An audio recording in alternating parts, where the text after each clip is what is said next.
Hi, I'm Kate Moulson and I've been working as a field worker for 8 years for the MND Association. So motor neurone disease is a progressive neurological illness and it is a terminal illness, but the time frames are quite different for people, and depending on the type of motor neurone disease you have, you will present differently and follow a different pathway.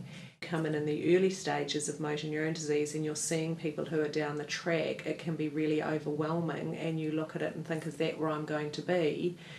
And so it's very important to educate people that you're not necessarily going to follow that same path. The role of the field worker is one of support and advocacy.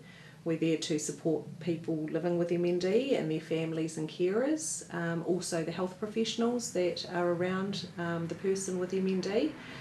I tend to be quite active in making sure people are linked into the right services at the right time. Just letting people know what their entitlements are, I think, is another role that we play. I think it's quite hard when you work in a health service as a clinician, a physio or an OT.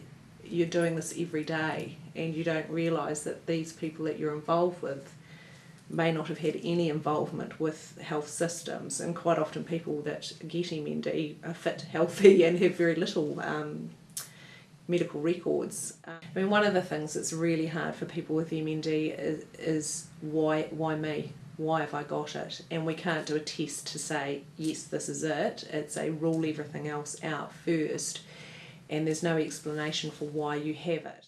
You go through a repeated grieving process at times. One day you can open a jar of jam, another day you go to do that and you can't, and so that's another whole loss that has to be processed, and that's important to do that. And it's important to have days where you're mad and frustrated and throw things and do that, but then to be able to get on with it and say, well, look, this is how it is, I can't do anything about it, but I can do my best to do what I can each day. We're there to support everybody, and I think quite often the focus from health professionals and other services coming in is on the person with MND, and quite often the carers and family members can be sort of left to the side. They're expected to be in there supporting and doing their thing.